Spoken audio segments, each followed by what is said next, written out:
Dijimos hoy que íbamos a hablar de lo que pasa con la economía, de lo que pasa con la producción, de lo que viene para la Argentina en este gobierno de Javier Milei, ¿no? Que está empecinado en seguir con sus ideas. Y bueno, me llamó la atención un tuit que escribió un empresario de la región, un empresario de Funes más precisamente, que también es productor agropecuario, que él habla en ese tuit, o ahora se llama X, la red social, de lo que para él debería ser el empresario, modelo ideal de empresario para la Argentina que viene, ¿no? Voy a leer textual. En cualquier sociedad hay una estructura de poder, en sistemas liberales está más desconcentrado y dividido. En esta situación, el empresario compite por el consumidor. En nuestro país, la estructura de poder está muy concentrada en el Estado, y en ese contexto, el empresario compite por la captura del regulador.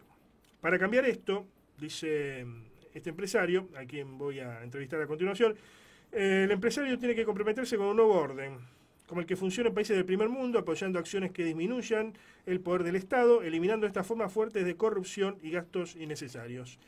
Me refiero a lo escrito por Juan Félix Rossetti, que ya está en contacto con nosotros. ¿Cómo estás, Juan Félix? Buenas tardes. Hola Antonio, ¿cómo andás? Bien, bien, gracias por atendernos. No, gracias a vos por la invitación. Bueno, vos ahí hablás de un modelo ideal de empresario, digamos, ¿no? De lo que debería ser un empresariado ideal para vos en la Argentina y entiendo también educando un poco para los tiempos que vienen si uno quiere subsistir, evidentemente.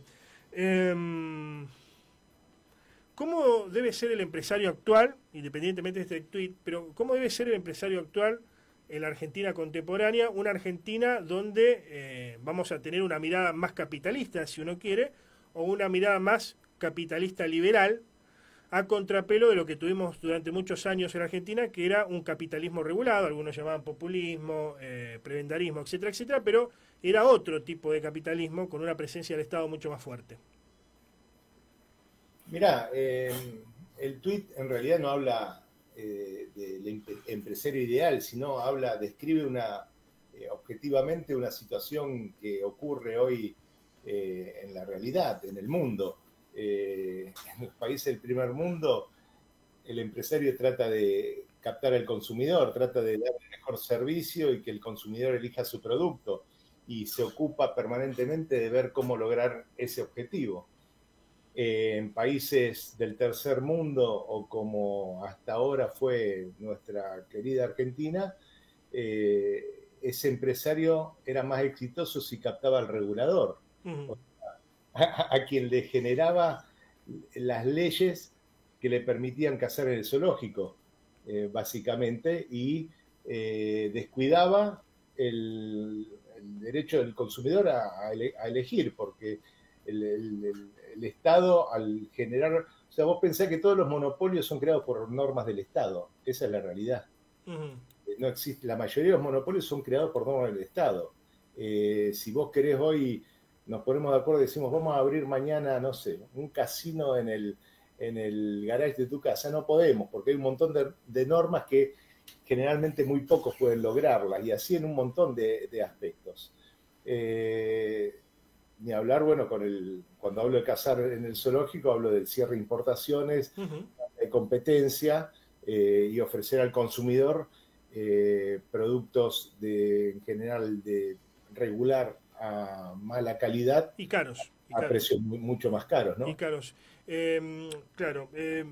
Ahora, coincidimos, estimo que coincidirás conmigo, que tenemos un capitalismo por diferentes cuestiones, pero un capitalismo dependiente o disminuido, diferente al de otros países, incluso de la región, ¿no? No es un capitalismo. No, no es, bueno, claro, no es, bueno, para vos no es capitalismo, o si no, un capitalismo subdesarrollado, podemos denominar de alguna forma. Hay varios analistas que lo han definido de diferentes formas, pero un capitalismo sui generis, digamos, que nunca pudo, por ejemplo, hacer la transición a la industria pesada, si bien tuvo gobiernos como el de Perón, como el de Frondizi, que fueron los que más lejos llegaron en este sentido, pero no pudo lograr lo que logró Brasil, y siempre de alguna forma terminó siendo dependiente.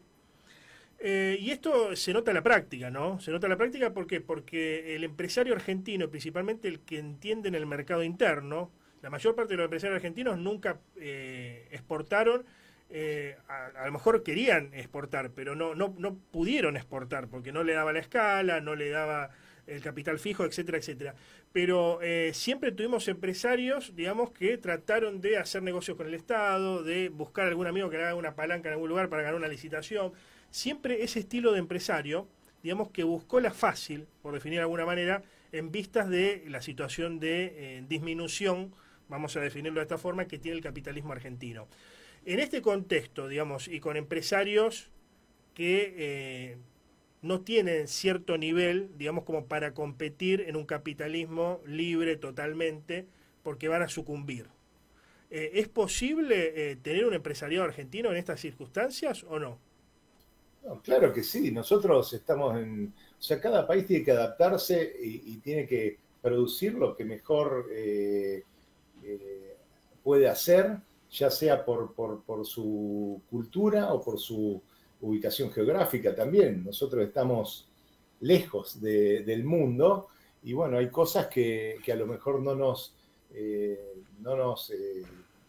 podemos ser buenos produciendo por una cuestión de fletes o de distancias, pero hay un montón de cosas que sí, bueno, claro, es el sector agropecuario que a pesar de la sangría y el saqueo que está tolerando hace muchos años y todavía con este gobierno, aunque lo que se promueve es una baja de toda esa carga impositiva, bueno, el campo hoy está sufriéndola con los derechos de registro de inspección, con las DEX, que son los derechos de exportaciones, un saqueo importante porque ha sufrido una baja de precios internacionales muy, muy grande, del 30 a 35% en este último año. Como siempre digo yo, parece que la soja sea peronista. Y encima bueno, todavía no nos han podido liberar de esa carga impositiva que es los derechos de exportación. O sea, el Estado para vos, incluso durante el gobierno de Milei, sigue saqueando el campo. Obvio, es claro. Si tenemos un 33% de derecho de exportación de la soja, más toda la otra carga impositiva, o sea, hoy la verdad que para el sector del campo es incompatible un dólar bajo, ojo, no estoy pidiendo devaluación, estoy diciendo una cosa objetiva, un dólar bajo con aplicar las retenciones, un 33%, o sea, es inviable. Y bueno, lo está sufriendo. Ahora, todos los políticos tienen que entender que no se puede exportar, no se exportan los impuestos. O sea, cuando vos decís de empresarios no competitivos y todo, o sea, acá hay un montón de empresarios que vos nombraste, como ejemplo, empresarios chicos que han querido incursionar en la exportación o en agregar valor y exportarlo, no han podido por la carga impositiva, por la carga burocrática, ¿entendés? O sea, ahí está el tema, no porque no tienen capacidad para hacer un buen producto y competitivo. Lo que pasa es que, bueno, estamos de 70 años de que las reglas del país fueron otras, hoy están empezando a cambiar, no es fácil, son muchas las reglas que hay que ir eliminando, y eliminar esas reglas significa eliminar burocracia, significa eliminar un montón de puestos de trabajo que no tendrían que haber existido nunca, que eran ficticios, puestos de trabajo que generaban burocracia, que te hacían perder plata y tiempo al empresario. Claro. Plata, ¿por qué? Porque tiempo es plata, pero aparte generaban costos que no tendrían que haber existido directamente por un tema de simplificar la burocracia, ¿no? Por lo que vos decís, para adaptarnos al capitalismo o para tener un capitalismo mejor en la Argentina, tenemos que hacer algo más de nicho y no como en otra época, a ver si entiendo correctamente, donde se intentaba sustituir importaciones y donde incluso gobiernos de derecha, puedo citar el de Onganía, o incluso el gobierno de la última dictadura militar, que, Martínez II quería privatizar las empresas del Estado y muchos militares se opusieron a eso y, por ejemplo, también citaba el gobierno de Onganía, gobierno ultraconservador, pero que era, con Adalbert Krieger Bacena como ministro de Economía, era industrialista. En otra época se decía, bueno, Argentina viene de atrás, pero esforzándonos podemos hacer progresar nuestra industria y tener un capitalismo más efectivo y más sólido en este sentido. Vos decís que eso no sirve hoy en día, si estoy entendiendo correctamente, y hay que ir a lo que mejor sabemos hacer, que es, por ejemplo, el campo. Entiendo que la minería, algo más de nicho. El campo, los recursos, explotar los recursos naturales que tenemos. Obviamente tenemos unos recursos muy importantes, que es la capacidad que tenemos nuestra ciudadanía, ya lo ha demostrado a nivel mundial, la capacidad que tiene el ciudadano argentino en adaptarse y en ser competitivo y en hacer bien sus labores. Es muy requerido a nivel mundial cuando va fuera para trabajar. Acá hay toda una industria de la tecnología por explotar. Tenemos empresas como Mercado Libre que han salido del país. Hay un montón de empresas, ejemplos muy grandes y importantes que han logrado éxito en el mundo. Obviamente muchas han tenido que irse porque no pueden competir con las regulaciones argentinas, con la imposición. O sea, el rol del Estado tiene que achicarse. Ya hemos visto que a pesar del saqueo que sufre nuestro sector del campo, por ejemplo, no ha sido la solución, todo lo contrario, se ha fomentado que ese botín, la cultura del no trabajo, la cultura de la no familia, la cultura del resentimiento social. ¿Qué se logró con todo ese saqueo? Nada, lo hemos visto. O sea, tenemos que enfocarnos en lo que sabemos producir. Yo creo que hay un montón de gente en este proceso que, por un lado, hay un montón de gente que se le ha pagado para que no trabaje directamente. Planes sociales, vos decís. Exacto, gente se le pagó para que no sepa trabajar. Esa gente hay que reinsertarla. Hay gente que ha tenido un trabajo que no tendría que haber existido, como dije antes, muchos empleados públicos, inclusive gente del sector privado en empresas que no son viables en un libre capitalismo, libre mercado, como el que se plantea. Ahora, sí, termina.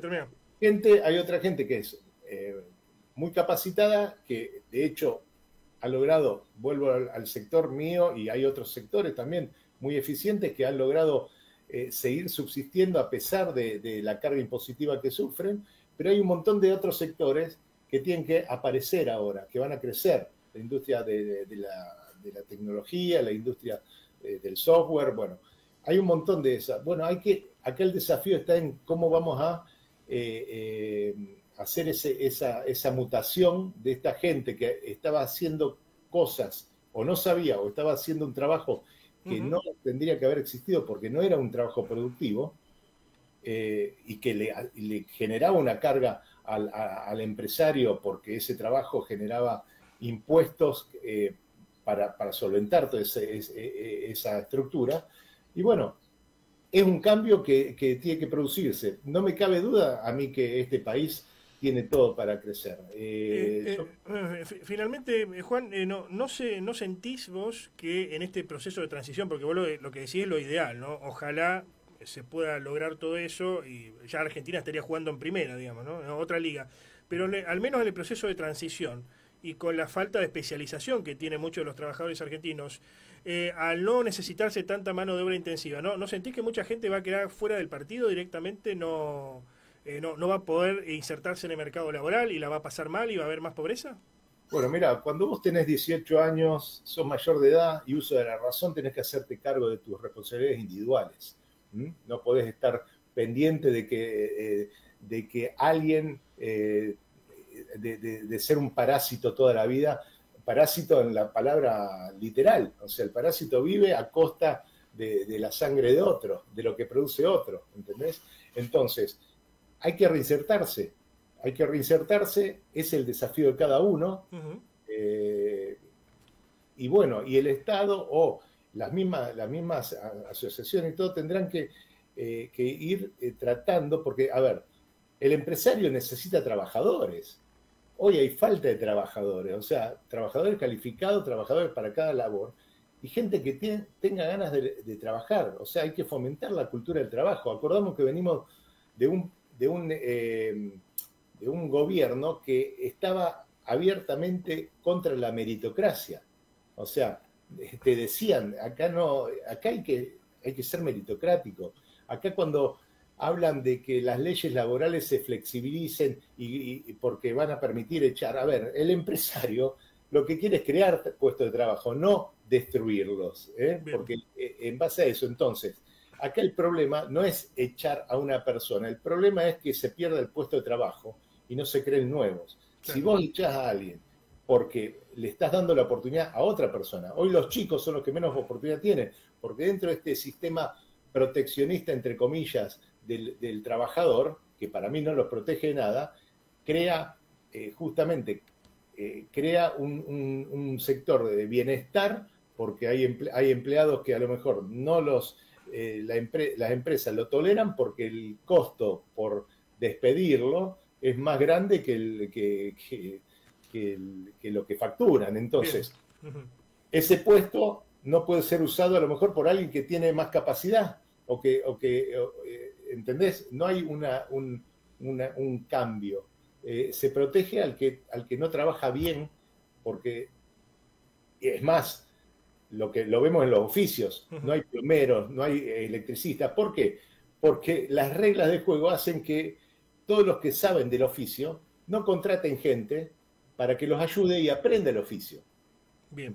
Inclusive a los hijos menores, a lo mejor tampoco los dejan participar porque al ser menor la explotación infantil y qué sé yo, o sea,